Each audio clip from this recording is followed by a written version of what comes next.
What's up, everyone? It's your boy, David Link, your host for Talking Magic for Life and Atlanta Magic Pod. Here, dropping a new episode. Starting the episode off, I wanted to show you one of my all time favorite players in Magic history. That's right, the second guy who wore number one, T Mac. That's right, T Mac, baby. T Mac became T Mac once he came to O Town. When he came to O Town, he became a superstar, became a three-time scoring champion, became an all-star, became the T Mac that we know T Mac is when he came and played for the Orlando Magic in the early 2000s, coming in with players like Grant Hill, Mike Miller, you know, you know, he playing Hedo Turkoglu. Dude, T Mac was the bomb diggity, man. And I loved when he played for us the 4 years that we had him. I really missed him. I wish he would have played longer for Orlando, but he, all good things had to come to an end. And when it was sad, we traded him to the Rockets. It was the end of another era for the Orlando Magic. I already lived through the Penny, Shaq, Dennis Scott, Nick Anderson, Darrell Armstrong era. Then I got T Mac for 4 years, and then he got let go because he didn't want to be in Orlando more because of our current general manager at the time, John Weisbrod, who was brought in as a general manager. Who I don't know why they would bring him in, former hockey GM, to run a basketball organization. And what's that guy do? The first thing he does when he gets into town, piss off our superstar player, which was T Mac at the time. Oh, I remember when T Mac, when we were in that series against the Detroit Pistons, when we were up 3 games to 1. Not too many teams come back not too many teams, you know, blow a 3-1 lead, man. But I was so excited for that series. When we went up 3-1 in that series, I was so excited. I wore my T Mac jersey to school the next day. Told my friends who were huge Piston fans, I'm like, yo, this series is done. Dunzo. No way Detroit's coming back on us. We holding a commanding 3-1 lead. And what did the Magic do? They broke our hearts like they do a lot. Back in the day, they blew a 3-1 lead, lost to the Detroit Pistons. 4 games to 3. That was T Mac played his ass off in that playoff series, and that was one of my all time favorite playoff series. And he made me even bigger fan of the Magic, and even bigger fan of the one, the only Tracy McGrady, cousin of Vince Carter.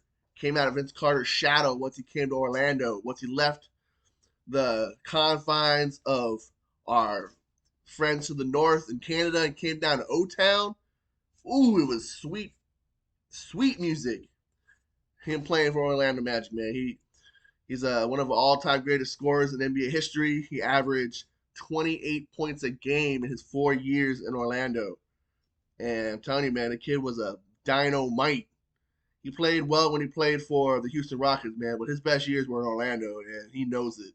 That's why he's always associated himself with Orlando Magic when he talks about NBA and how the Magic are back on the rise.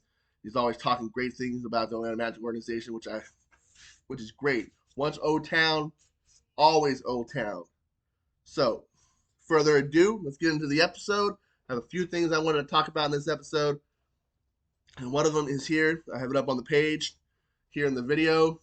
We're on si.com/NBA/Magic News, and we're getting the power rankings. ESPN just dropped their power rankings for the current NBA season that's coming up, and they have our boys slotted in at the number 28 position. Just the only two teams that are behind us that we were in front of are the OKC Thunder and the Houston Rockets. So, with that said, we have a lot to do this season to prove people wrong and move up them power rankings. My opinion, this season is all about winning games, building more winning culture, and learning about winning the basketball games, doing what it needs to be done to win games. Because what we need to do this year is make the play-in tournament so we can make the playoffs and show everyone that the Magic are even one step closer to being a contender in the East, one step closer to being a consistent playoff team in the East. And I'm ready, man. Are you ready? I know I'm ready. I'm ready to watch our team blow up this year, and I'm excited. Here's what they said on ESPN.com. Let me read the article for you. NBA Power Rankings, where it does Magic land. ESPN released its latest Power Rankings for all 30 teams on Monday, and the pieces could finally be coming together for the Orlando Magic as the team seems poised for a steady climb up the NBA ranks in the next few seasons. That's just 2 playoff appearances in the last 10 seasons and 8 top 10 draft picks in that span, including number 1 overall selection Paolo Banchero in June. The Magic are hitting one of the most exciting points for a franchise since the prime days of center Dwight Howard. But like every other team, Orlando still sits at a record of 0-0 ahead of this season. Any associated hype that has to prove itself. ESPN released its latest power rankings for all 30 teams Monday and seems to agree with the pump the brakes approach. The site has Orlando ranked at number 28, ahead of only the Oklahoma City Thunder and the Houston Rockets. ESPN analysts on the Magic's rank.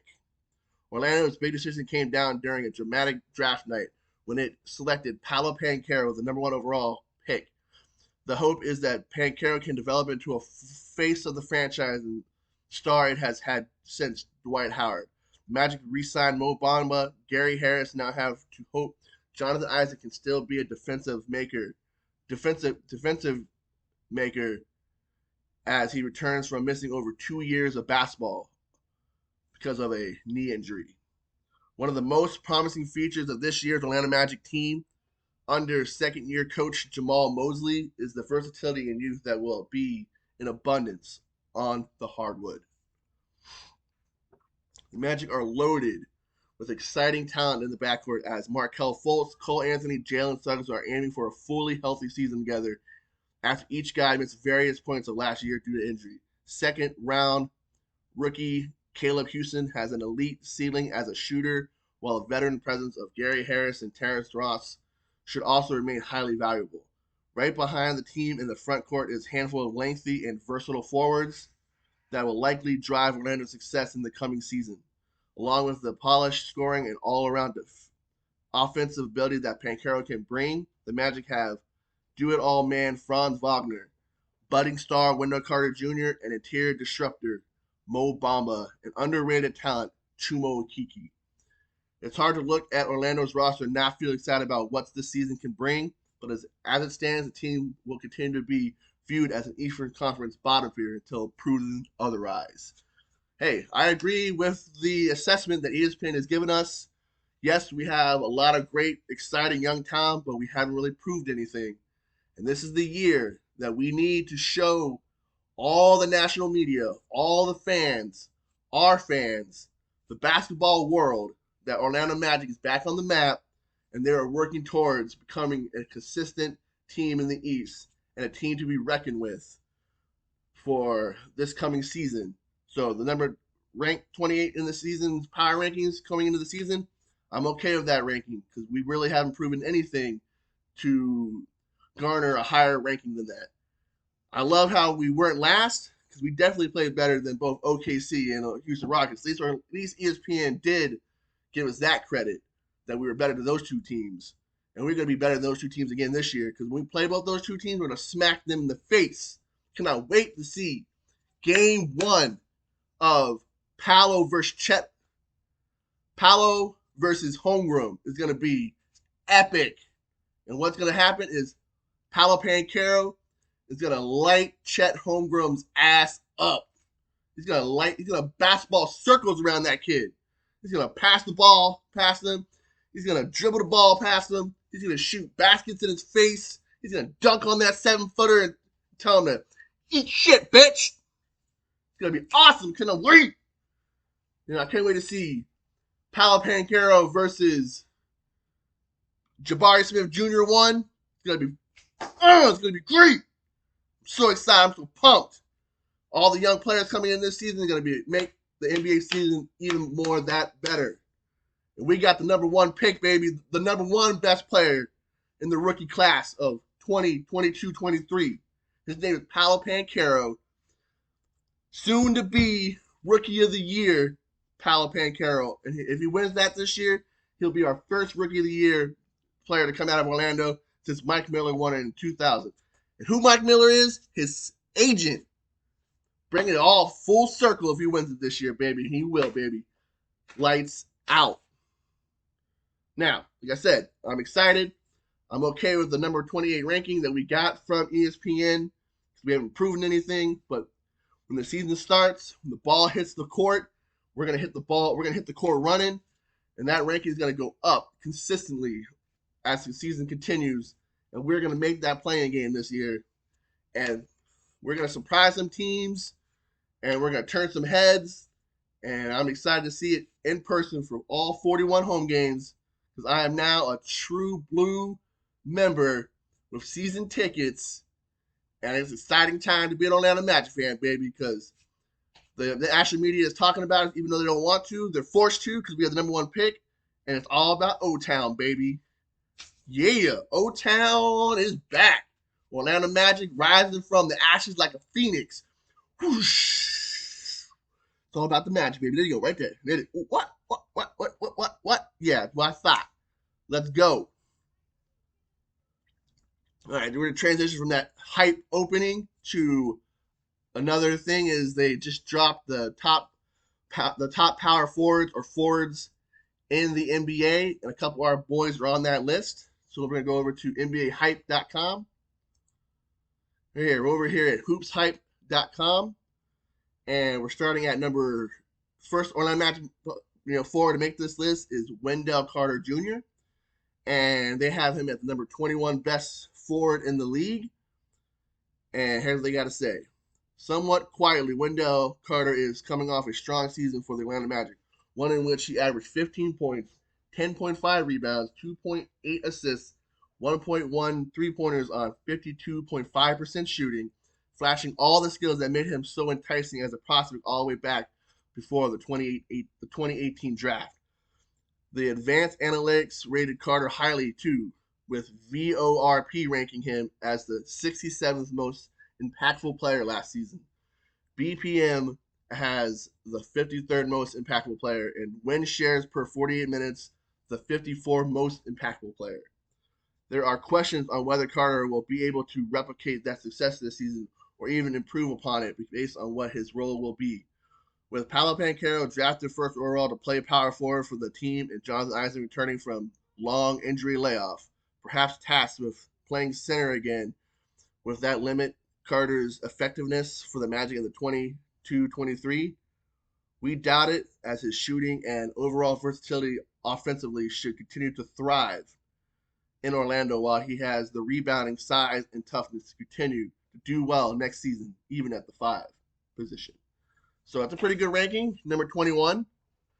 But I love the ranking 21, but what I don't like is how they have another player ahead of him at 20 who he had better stats than, played better, and was more impactful of a player.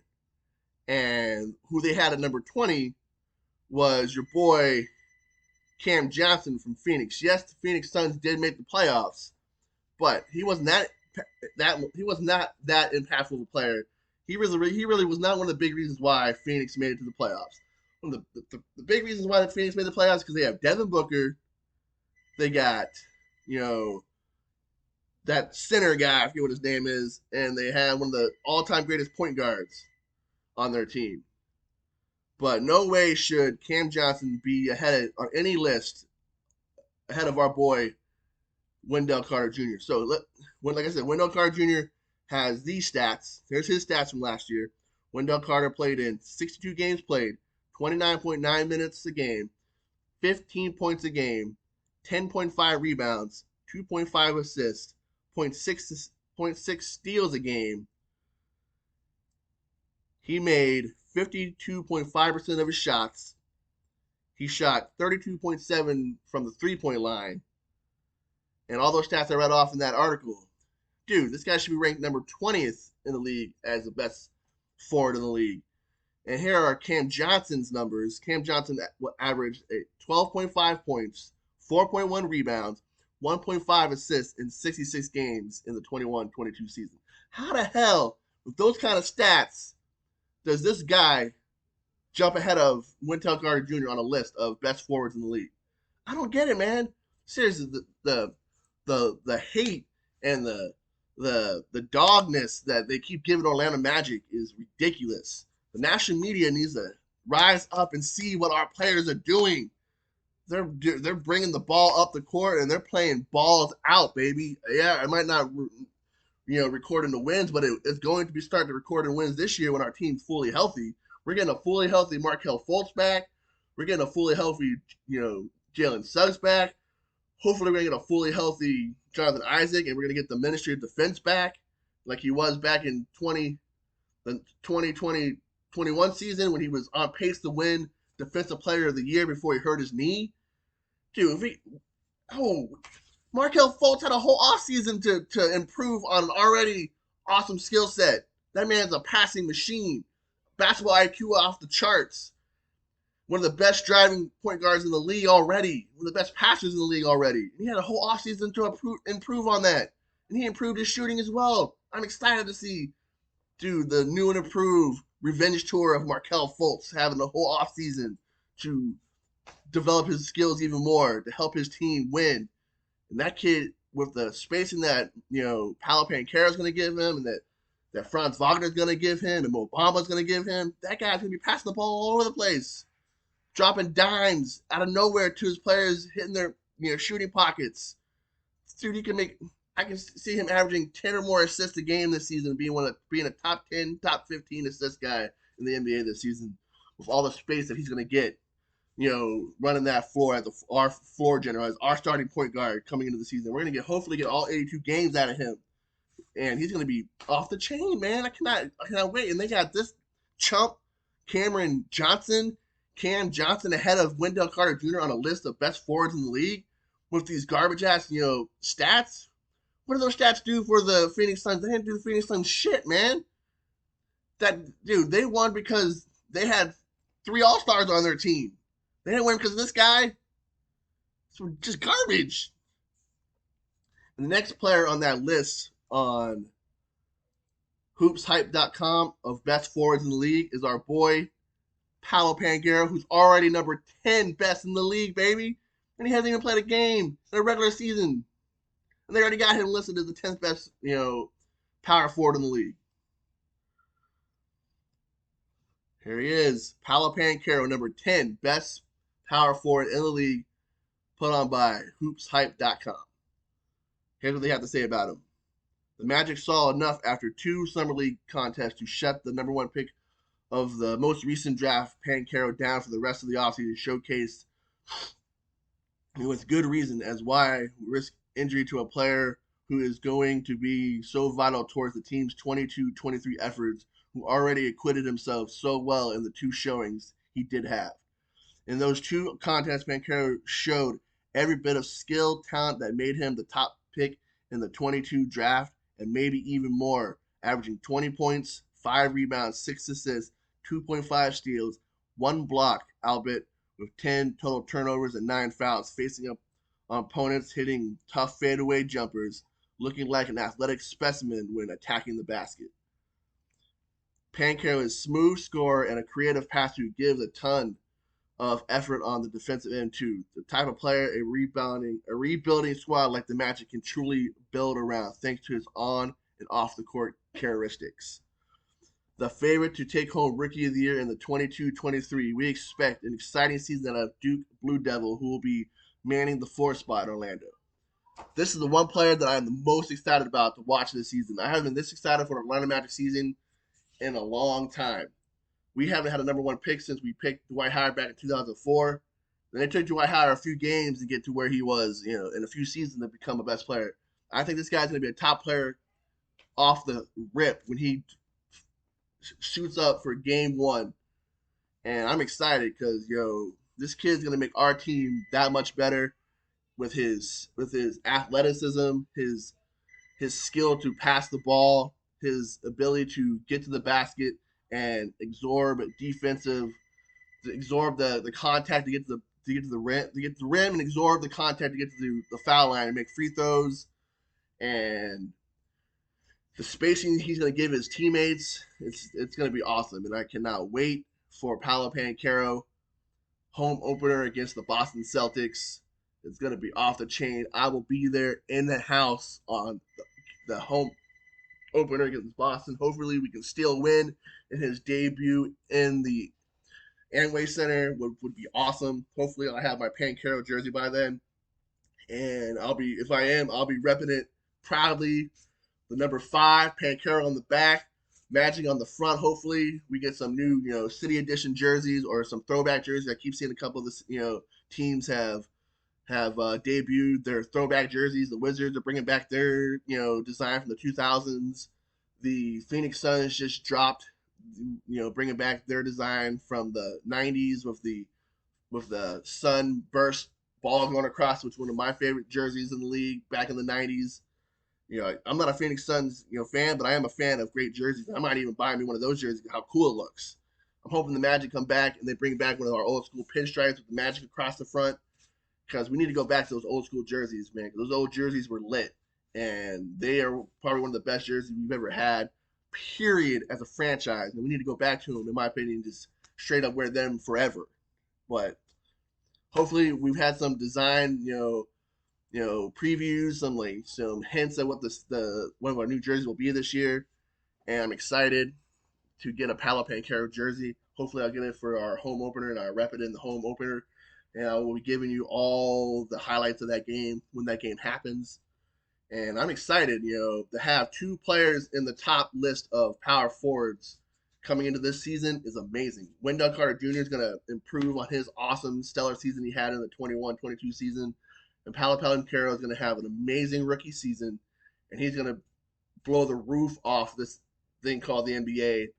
And I think he's going to blow his competition away to be the number 1 rookie this season. I think the only player that might get close to maybe challenging him for rookie of the year will be Chet Holmgren for the OKC Thunder. But with all of what Paolo Banchero brings to the floor, brings to the basketball team, brings to basketball in general, he has more to offer and more skill sets than Chet Holmgren, and he's going to be able to do more for his team, be more of a focal point than Chet will be for the OKC Thunder.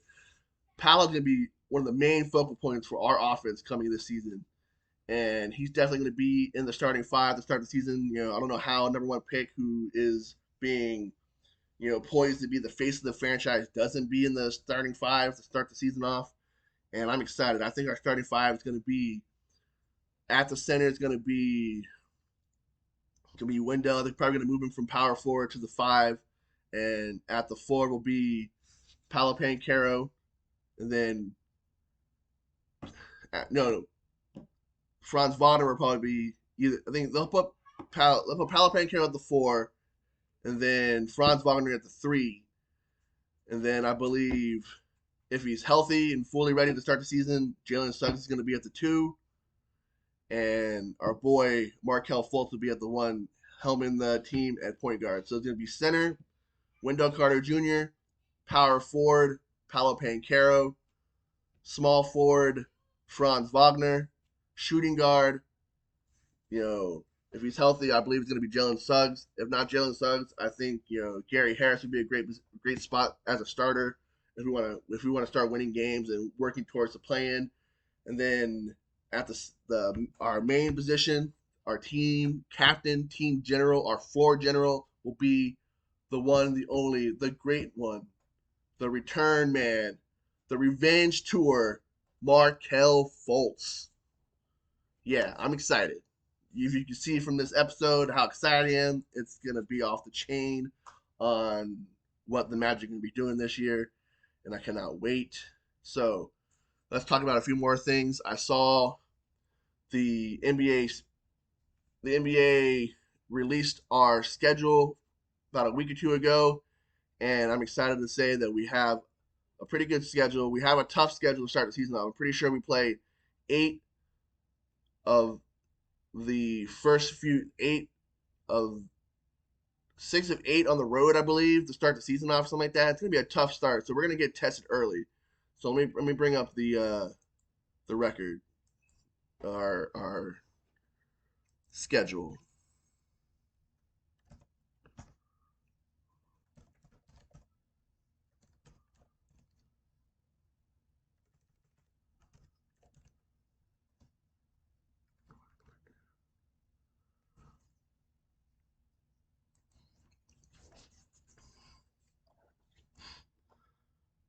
right, here we go.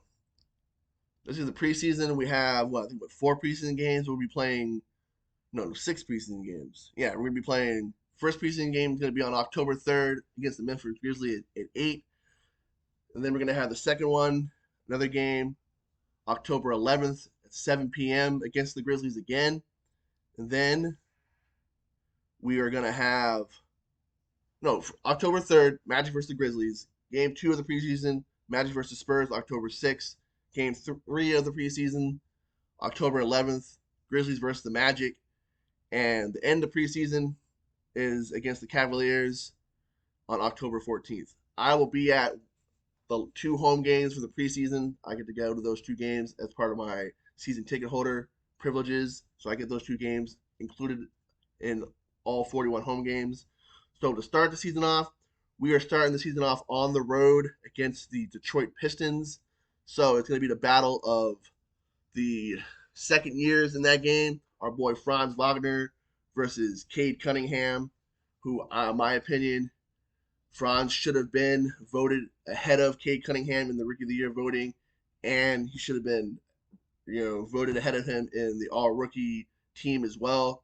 But hey, what do I know? I'm just a Magic fan who watches every Magic team, every Magic game, a true Magic fan, and the guys voting on that bullshit award are guys, are coaches, analysts, and national media members who never watch Magic games, don't know what they're talking about. So, like I said, Franz Wagner got dogged last season in the Rookie of the Year voting. He got dogged. Yes, he made the first team All Rookie, but he did not get very many votes. He actually got outvoted by the Jalen Green, who was voted ahead of him for the first team All Rookie team, which I thought was ridiculous because Franz Wagner played from game 1 to game 82 and was consistent through the entire season. He led all rookies in scoring. He led all rookies in games played, minutes played. He led all rookies in 3-point shooting percentage. He led all rookies in shooting percentage in general, I believe. And it was amazing to see, and the way they just dogged him in the national media and the voting for first team All Rookie and the Rookie of the Year voting was atrocious. It was just a slap in the face to the one Franz Wagner. So here are his stats for Wagner in his rookie season.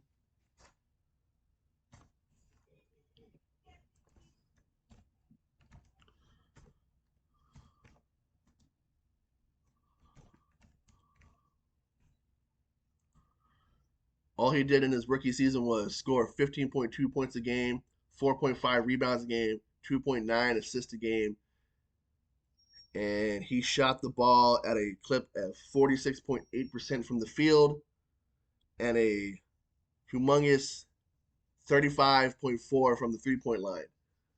And he shot 86.3 from the free throw line and was one of the top rookies in all statistical categories, top 10 in all statistical categories. Like I said, he led all rookies in scoring, games played, minutes played, 3-point shooting, field goal percentage, and somehow he was 4th in Rookie of the Year voting, which is ridiculous. He was only got one number one vote for all first team All Rookie, even though he did make the first team All Rookie. He was not in the top 3 of the voting for that. Top 3 was the guy from Toronto, who then which is ridiculous. I was just mad that they just totally dogged Franz Wagner and the stats he did. That's one of the best rookie seasons ever for any player, let alone for Orlando Magic player. That's just a great rookie stats for any rookie who came in the league in his first, NBA season to play almost all 82 games and average 15.2, 4.5 rebounds, 2.9 assists, and be able to pass the ball really. Dude, that guy, he was awesome as a point forward. He's a great playmaker. He knows how to he knows how to get the ball to his teammates in the right spots. He knows how to make all the right cuts to get into his right spots to set himself up for great shots and put himself in a great position on the offensive side. He's amazing on defense. He's one of the best defensive players in the league. As a rookie, one of the best defensive players in the league, period. Just like his fellow rookie, Jalen Suggs, who was already a top 10, top 15 defender in the league. as a rookie, that's pretty difficult for a rookie to come in and be a top 10, top 15 defensive player coming into your first season in the NBA. The NBA is a hard place to play. It's the top league in the world for a reason. It has the top players in the world, and it's not easy to play defense on some of the best players in the world. And Franz Wagner and Jalen Suggs both showed amazing ability on the defensive end to stop, lots of players in their tracks on the defensive side. And on the offensive side was great for Franz Wagner, not so much for our boy Jalen, who had a lot of injuries coming into his rookie season. He only averaged like 12 points a game. His stats for the 21-22 season was Jalen Suggs. He had 11.8 points a game, 3.6 assists, 4.4 assists a game. He played in 48 games, started 45 of them, played 27.2 minutes a game, 11.8 points a game, 3.6 assists, 4.4, no, 3.6 rebounds a game, 4.4 assists a game on a shooting clip of 36.1, and he was only 21.4 from the 3-point line. I believe right when he got injured was when he was starting to figure it out, when he was starting to slow the game down and come into his own, and then he got hurt. And then when he came back, right when he came back is when he really started showing everyone the reason why he was picked as the number 5 pick in the draft.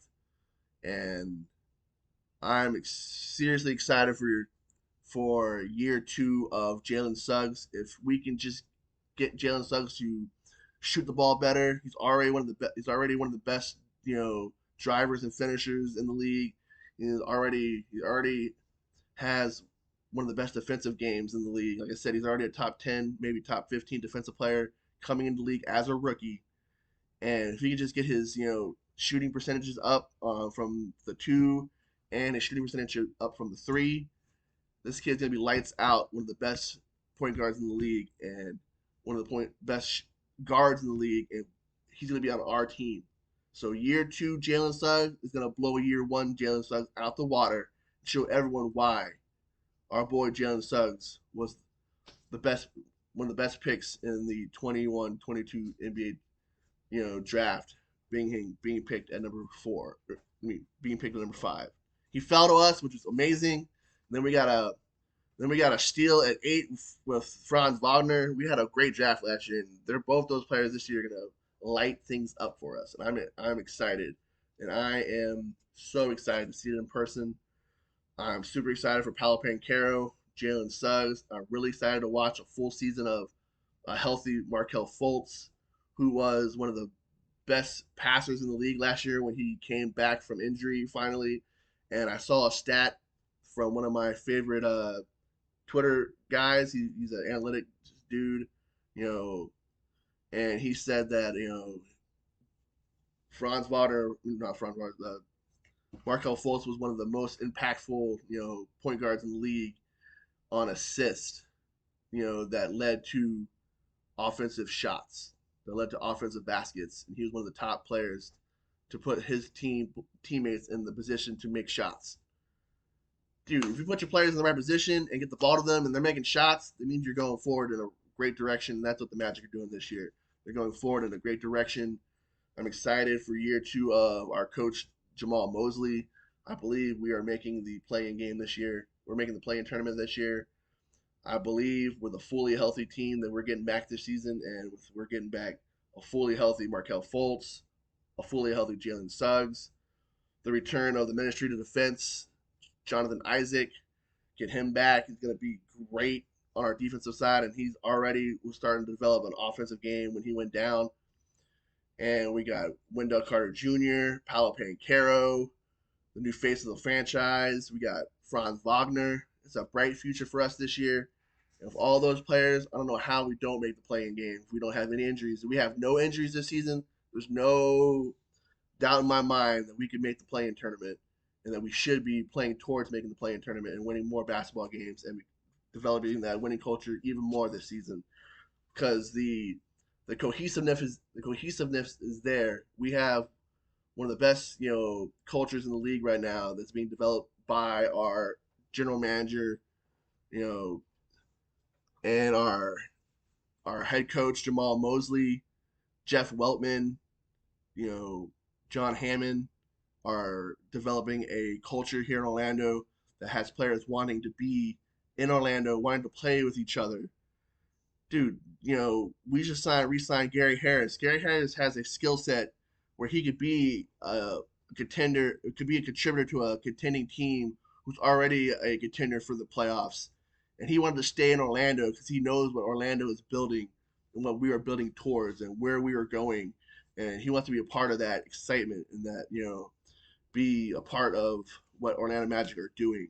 And I'm excited. I know all Orlando Magic fans are excited.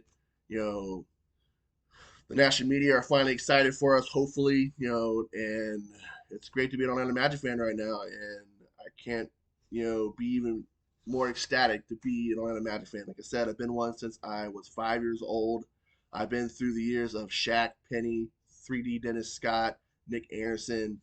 I've been through the the Tracy McGrady era. I've been through the Dwight Howard era. I've been through the Dwight Mayer. I've been through the era of Vucevic, Gordon, you uh, and I'm excited for the new era of Magic basketball that is right now. Because what a lot of fans don't understand is how passionate Magic fans are and how deep a history we have as a franchise. And since we've been bad for so long, a lot of the newer fans don't know what it's like to be a winning franchise. And I know what that's like, and I'm excited to see our current Magic fans get to see that. And I'm excited for them. I'm excited for myself. I'm excited for all of you.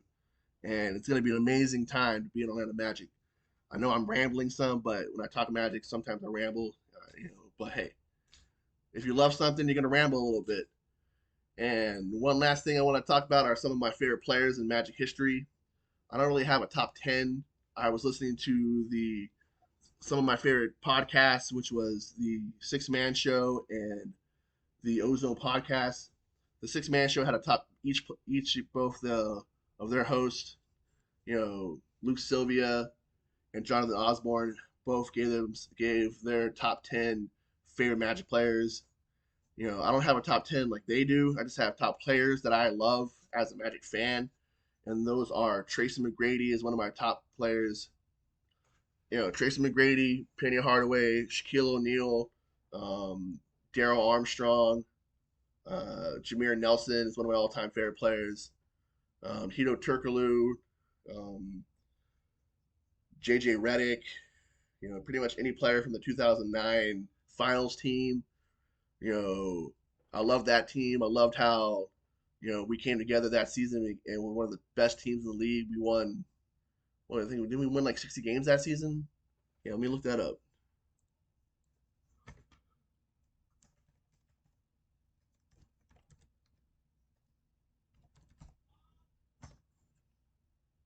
Yeah. Oh, we were one game from 60. We were 59 and 23, third in the East that year. But damn, that was special. We were the top 3 point shooting team that we had a then record for most consecutive 3 point made in a game at that time, and we were 109.2 in offensive rating. We were the dude. We were number one. I forgot we were number one defensive team that year. Duh, we had 3 time defensive player of the year Dwight Howard on our team. They couldn't get a shot off from that guy in the paint. Just swat the shit out of your baskets. We had JJ Redick, one of the best 3 point shooters in the league. We had an amazing team that year, and I watched all those games in the finals. It was sad for us to lose to the Los Angeles Lakers 4 games to 1. But it was exciting times to be back in the finals. And that's what I want to get back to. I want us to get back to the finals. I know that we made the playoffs a couple more seasons after that, and we made our last team that made the playoffs in that era was the 2012 team. And then after that, we didn't make the playoffs until 2019 season when we were the 8th team in the East, and we played against the Toronto Raptors, one of my all-time favorite series. That game one in the Air Canada Center was amazing. To watch. That was one of my all-time favorite games as a Magic fan to watch. To watch us win that game on the last second three was was amazing. And so that was the 2019 Magic. And they were 42-40. And I'm telling you that game one in the 2019-20 NBA playoffs against the Toronto Raptors, the team that would go on to win the NBA championship that year, was amazing. To go in and steal game one, and the way we did it on a last-second three from DJ Augustine, dude, when he hit that top of the three, it was amazing. Actually, I'm so excited right now. I gotta watch that highlight again. Let's bring it up. Let's go on YouTube.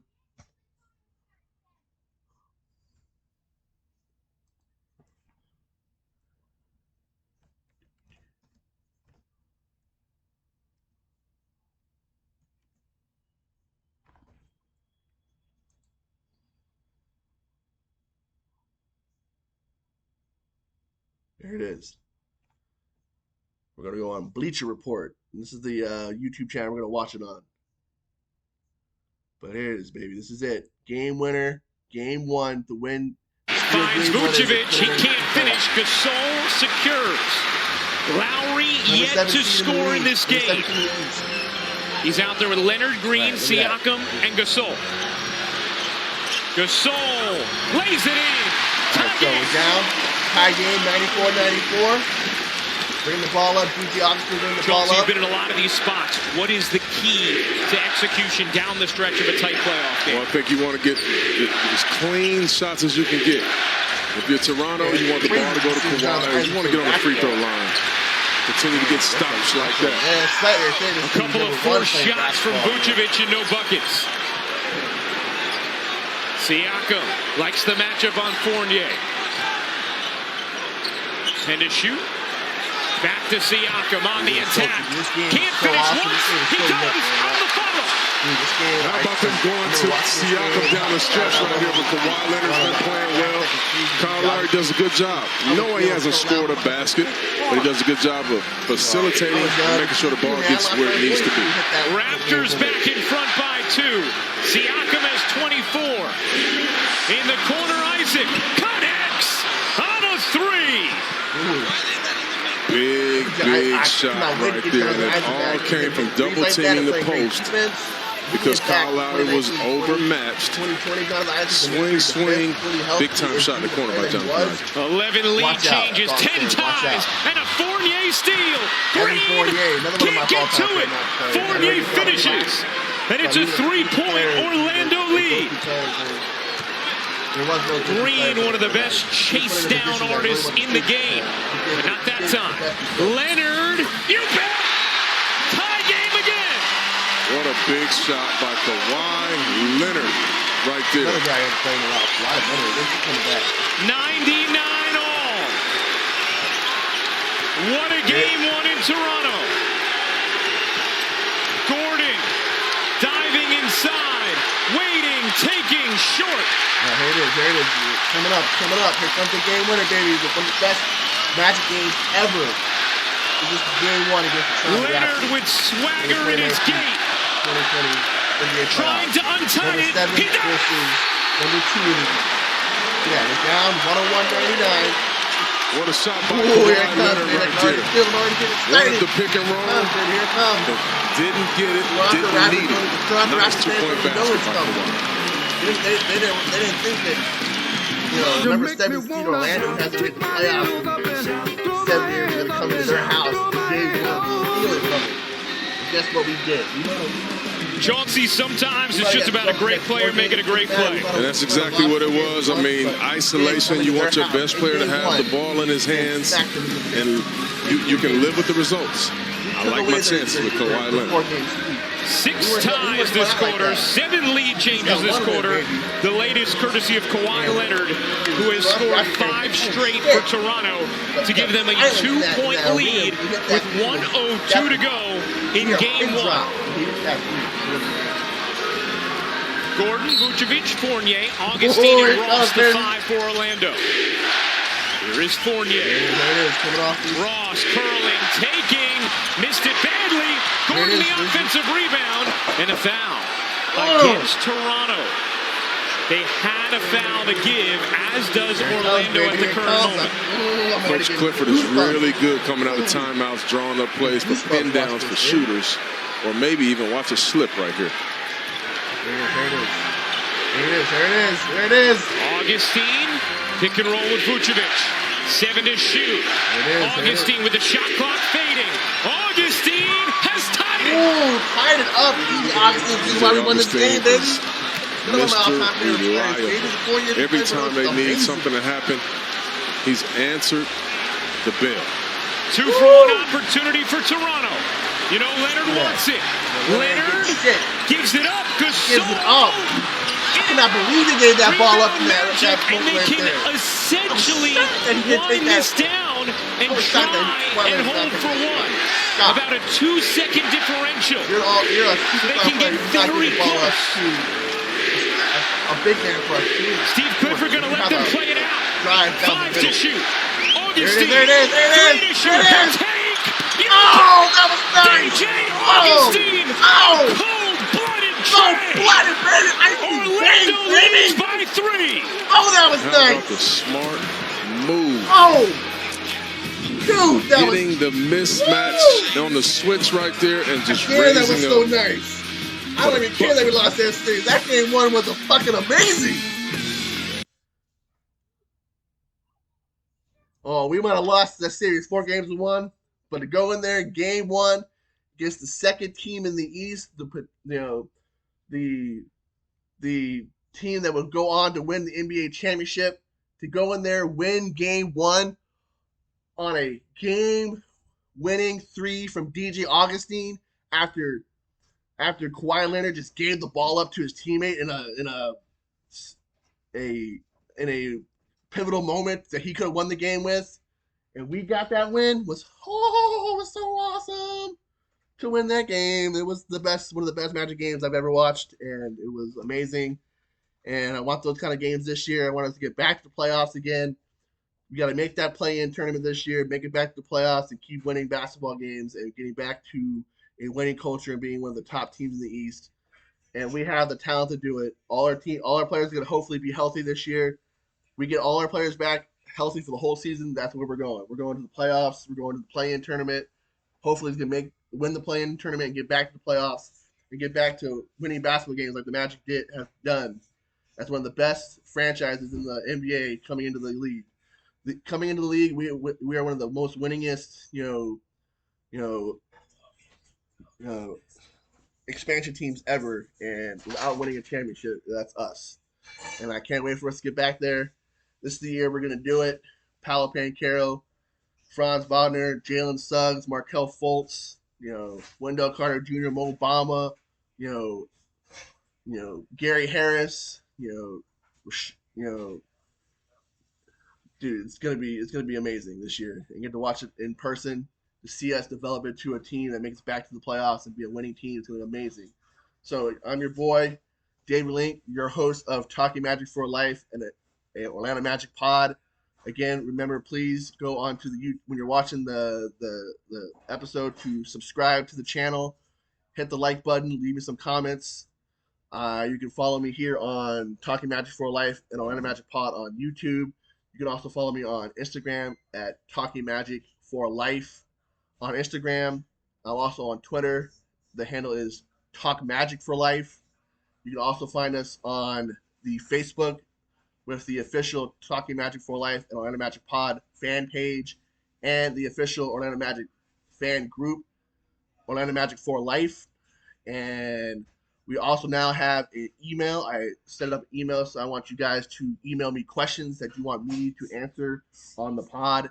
And that email is talkingmagicforlife_thepod@outlook.com. Again, please, just don't watch the episodes. Please subscribe to the channel. Hit me up with some likes. Hit me up with some comments. Again, subscribe. I love that you guys are already subscribing and you're already watching the videos, but we need more subscribers. So my goal is to get to at least 1,000 subscribers so I can take this to the next level. And I just love being a new part of the Orlando Magic podcast family with all my fellow podcasters out there. And it's amazing to be an Orlando Magic fan. It's amazing to be a fan right now. Again, it's your boy, David Link, host, Talking Magic for Life, and Orlando Magic Pod. Peace out. Love you guys.